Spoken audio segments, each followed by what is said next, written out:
Hello mga kasabong, ninyo Anthony sa El Nino Conditioning System, ang observant na magmamanok. Shoutout sa lahat ng El Nino Conditioning System members, shoutout sa lahat ng El Nino Conditioning System subscriber, shoutout sa lahat ng El Nino Conditioning System follower, shoutout sa aking mga viewers, at shoutout sa aking mga sharer, shoutout sa lahat. So ngayon, magsa-shoutout tayo para sa gusto lang magpa-shoutout. Ito mga gusto magpa-shoutout. Iba nito member ko, ang iba nito subscriber and follower lang. So ang mga hindi magpa-shoutout, yung mga private mga farm talaga, hindi yan nagpapa-shoutout o hindi ko na sinali. Ang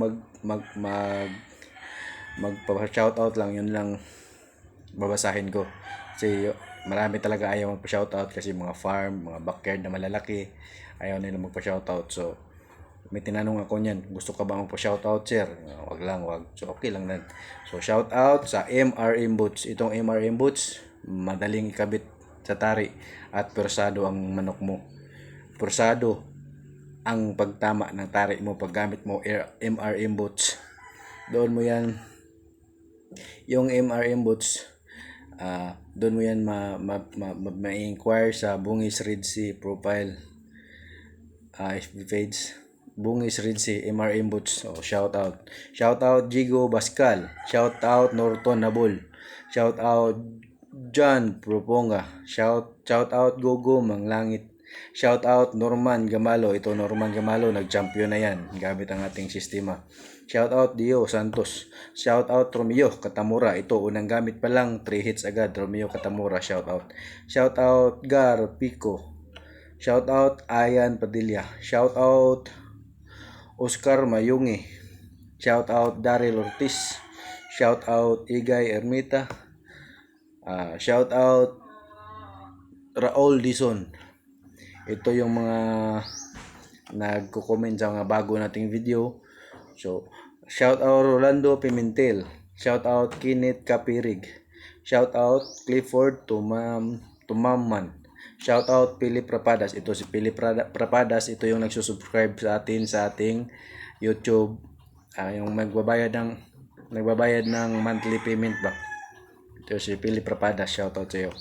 Sa Northern Luzon ata to. Shoutout Roger Gutierrez, shoutout Maing Sumanit, shoutout Arm Wrestler Brothers, shoutout Rogelio Hortaliza, shoutout Rodolfo Pangan Jr., shoutout Rinaldo Quezon, shoutout Alexa Litada, shoutout Leslie Rosiro, shoutout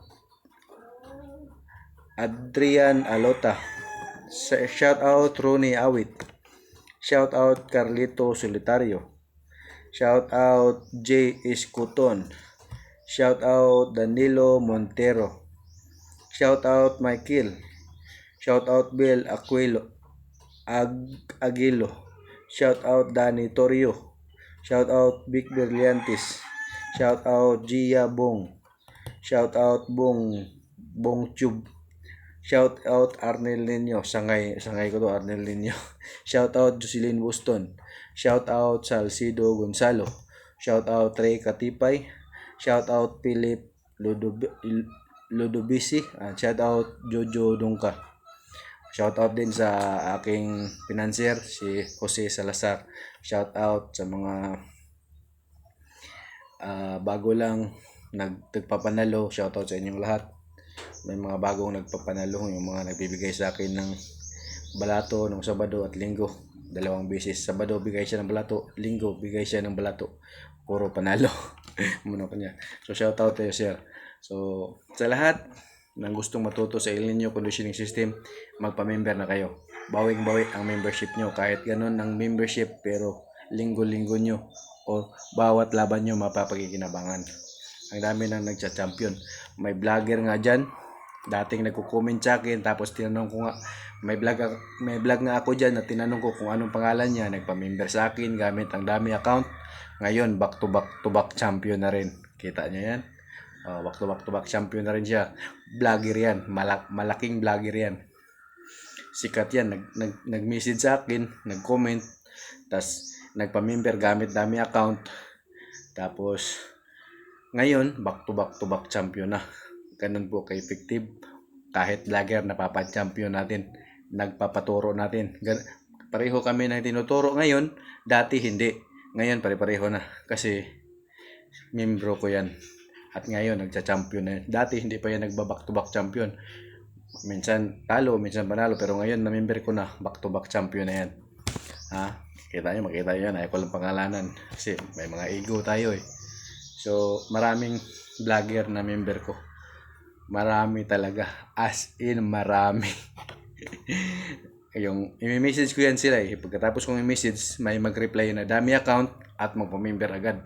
Kasi may mga pera na yan eh. Yung mga vlogger, may mga pera na yan. I-message ko yan sila.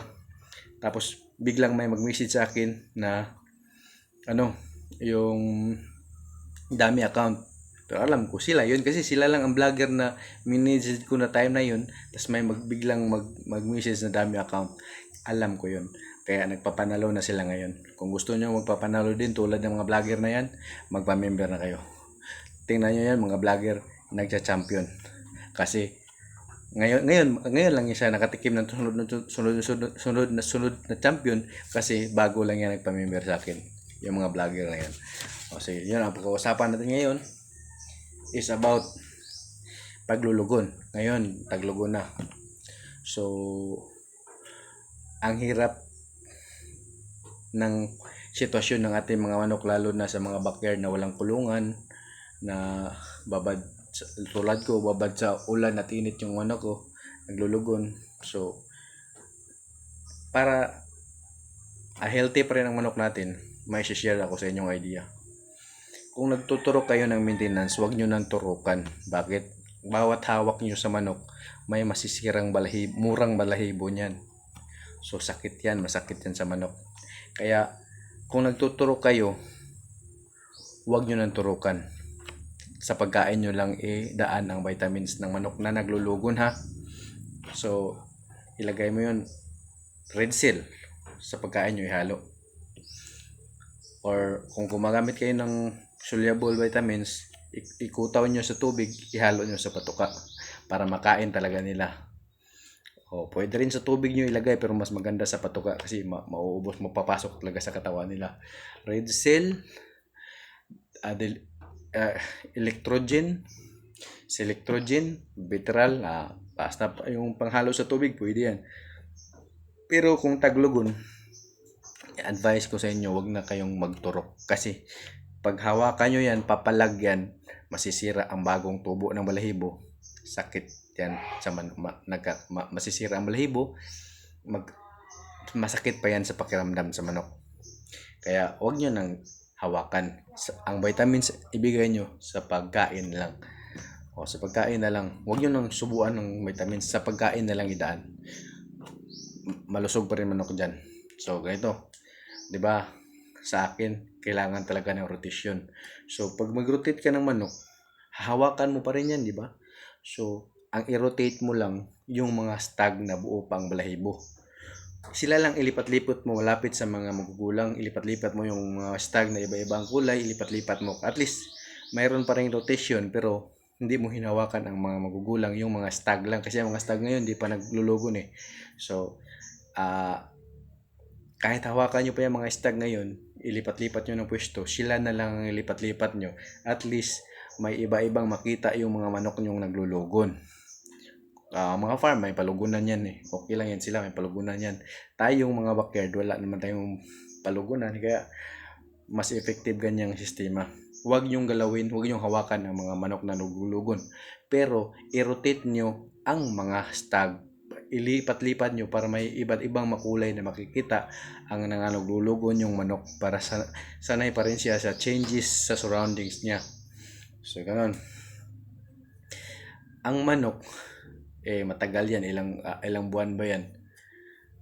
June, July, August, September, October. Mahigit 3 buwan yan bago makarecover ang balahibo, bago ma-fully grown ang balahibo ng manok. Masisimula na naman kumpleto, October, November, December. Ganun. So, possible, wala yung sparring, di ba? Kasi lugon yan wala yung sparring. Paano ba natin mapanatili na magaling pa rin sila pumalo? Madali lang yun. Paliparin mo. Gamitan mo ng catskak. I-catskak mo sila. Paliparin mo. Huwag yung sparring. Paliparin mo lang. 3 lipad, 5 lipad. Yung palipad lang na matuto lang siyang umangat. Kasi ang pinaka-importante ng palo ay ang angat. So paliparin mo, paangatin mo. Pag angat yan, babagsak naman yan. Kaya naman yan, hindi naman yan masisira. Kasi hindi mo naman hinawakan So once a week, pwede na yan. Once a week na pagpapalipad. 3 lipad, 5 lipad, okay na yan. Basta ang paglipad niya matututo, hindi niya makakalimutan ang palong palipad ba. Kasi yun ang pinaka deadly para to sa naglulugon para to sa maglulugon kasi di talaga yan pwede sparring. Pero pwede mo yang paliparin, papaluin. Pero wag mo lang patamaan. Kasi masisira talaga ang pakpak niya pag mag-sparring, masisira yan. Kaya paliparin mo lang. Yun po ang mga masishare ko sa inyo na idea para hindi masisira ang balahibo ng manok nyo. At hindi rin siya makakalimot sa palo sa kanyang fighting style at matuturuan mo siya na hindi siya nasasaktan. Ganun po. At high protein ang ipakain mo. Dagdagan mo ng pellet kasi ang balahibo protein po, keratin. Yung keratin is a type of protein yan. Lahat ng may tin is a protein yan. Keratin, ano pa ba yan? Basta maraming. Utin, joke. Protein din yan. Muscle yan Ang muscle, protein yan. Itong hair natin, protein din to. Ito ang keratin. Kuko natin, keratin yan. O mga tin, utin, protein din yan. Joke. Basta lahat ng tumutubo, lahat ng lumalaki, katawan, need ng protein, ng muscle, buhok, need ng protein, kuko, need yan ng protein yan. So balahibo, protein din yan. Kaya taasan mo ang protein ng patuka mo para madaling makarecover. So kung meron kayong cod liver oil, maganda yon panghalo. Fish oil, maganda yon panghalo. Para iinit ang katawan nila kasi tag-ulan na ngayon, maganda yun gamitin. Kaya sa mga naglulugo ng manok, iwasan nyo ng hawakan. Huwag nyo nang ispar, huwag nyo talagang i-spar kasi masisira ang balahibo. Paliparin nyo lang.